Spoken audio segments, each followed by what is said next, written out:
Good morning, traders. Welcome to this morning update on Wednesday, the 11th of May. I'm Tom Colley. I'll be taking you through the markets and the news this morning. But before I do that, I want to mention an event next week. We have a free 2-hour workshop on Wednesday, the 18th. It's at 2 o'clock in the afternoon in central London. It's an opportunity for you to come along, find out exactly what Phoenix Blue do, and most importantly, see if we can help you to move your trading to the next level.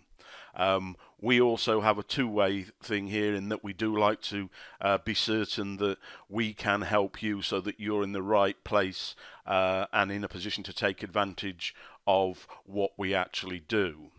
So if you are interested in that event, if you just go to the Phoenix Blue website, which is phoenixblue.co.uk, pop onto the events page, click on the workshop here, you'll just get a little drop-down box, leave us some 4 details. Somebody will come back and confirm all the details to you with a place booked, etc., etc. And then we'd look forward to seeing you on Wednesday next week. Okay, so hopefully that will encourage a lot of you to come along. Let's have a look at the news now. Now yesterday, well, it's a very quiet news week, full stop. I know we have the Bank of England tomorrow, which is probably the biggest, most significant event. But yesterday, last night, we had the Reserve Bank of New Zealand Financial Stability Report, followed by the press conference and a speech by the Governor. What came out of that? Well, very much what's been said over recent months. There's tension within the economy between a struggling dairy economy and overinflated house pricing around the big cities. The takeaway, though, from all everything that I've read and what have you, seems to be that the sentiment is that it's slightly less likely to be a rate reduction in the immediate future. That doesn't mean there won't be one. It just means that the sentiment of traders or the marketplace is that it's less likely than it was before this statement. Going forward today, we've got 9:30. We've got manufacturing production on the pound, and then crude oil inventories from the US. Okay, over to the Far East, the Shanghai Composite, we appear to be trying to put in a bottom here, when what would be the bottom of this channel. Key level still appears to be this level around 2,900. As soon as we're above that, we might be more bullish that market. But this has seen be reflected some negative news announcements over the last week following what had been a period of quite positive ones out of China. So we've seen a little bit of switching sentiment there. Over on the Nikkei, well, we've had a bullish week. Yesterday, overnight, we retested the top of this range that I've got marked in here. But the governing factor here is the triangle formation, which we'll be watching. It's probably going to take till we get nearer over here to actually break out of that triangle. But in the meantime, if you are trading that, it does appear to be respecting these levels quite well. So might be interesting to look from that perspective. Now over on the dollar, this is the dollar index. We were bullish for the dollar this week or this month. Seasonally, the dollar index is bullish through May, when the majority of the other majors and miners are bearish through the same period. So far this week, we've been disappointed. We were looking for a retest of this falling wedge here and price to move off to the top of this falling channel to this level of resistance here. I think Mark spoke about that even yesterday, but so far we have been disappointed. The market has been particularly quiet, particularly around the euro. There just has really been very little price movement whatsoever. However, I did retake this chart or retake this slide a few moments ago. It's slightly later than all the others because I'd noticed that the index was coming down and finally specifically testing $94 there. Obviously, if we see a break below that, then our dollar strength bias will disappear. But our expectation is at some point and hopefully we'll get some action today and we'll see a bounce through there, and if we don't get to this level this week, at least some move in that direction. We've also been disappointed. We were expecting further yen strength this week. We've seen so far precisely the opposite, although it appears to be trying to put in a top at the moment.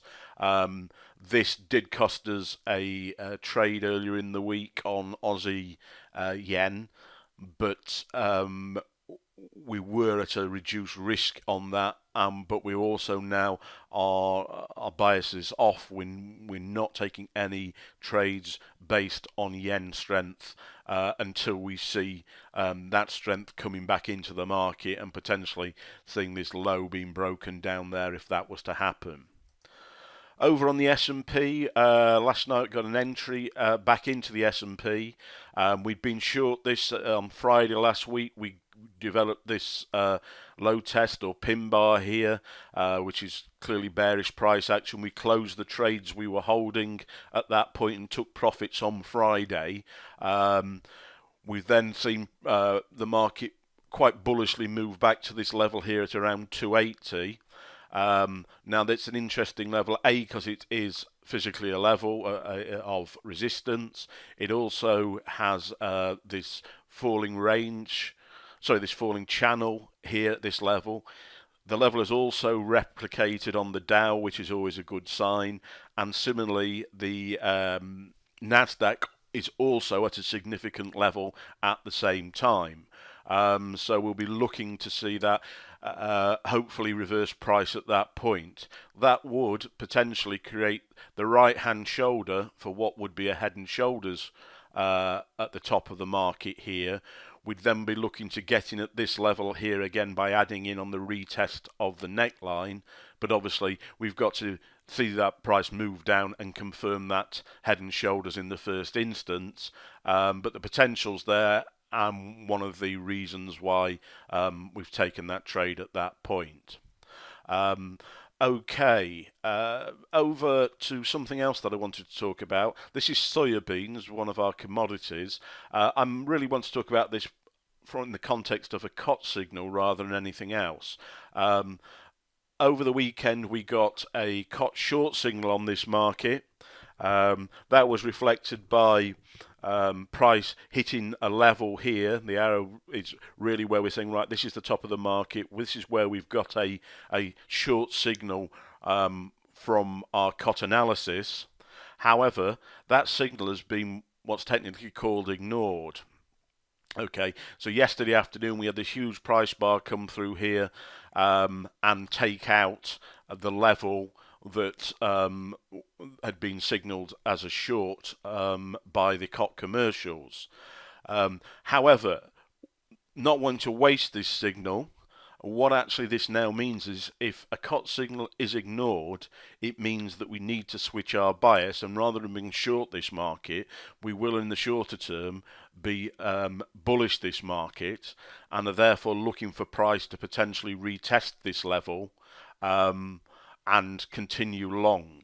Now there is a fundamental reason behind this move. There's a lot of flooding in Argentina, which is a major producer of soybeans. It's made the marketplace believe that there will be a bigger export market for US soybeans because of a shortage brought on by the floods in Argentina, hence potentially this being the reason for the move. Now, because the commercials, who are the hedgers in the futures market, who use the marketplaces not to speculate but to conduct their business, because they've been proved wrong by a fundamental event, they will switch their bias and to the long side until they see a point that they then see another potential top in that market. So, as I said, an ignored COT signal is effectively a signal for opportunities in the opposite direction. Now, if you want to know more about our Commitment of Traders analysis, just a reminder that we are holding that free workshop on next Wednesday, and you would get a nice insight into what we and how we actually use that, and it could well be a good addition to the tools you already use in the marketplace. Okay, this is what we call our Phoenix Blue pure analysis. You see we use clean charts, buy and sell with the banks, trade with fundamentals, commitment of traders analysis we've touched on there. If you have any questions, you want to improve the results you're getting by being able to trade more accurate levels using smaller stop losses, etc., you can either visit the website and contact us or simply email us at info@phoenixblue.co.uk. Okay, I'm Tom Collin. If you have any questions about this specific video, you can email me at tom@phoenixblue.co.uk. Okay, thank you for listening. Have a great trading day, and we'll speak to you in the morning. Take care.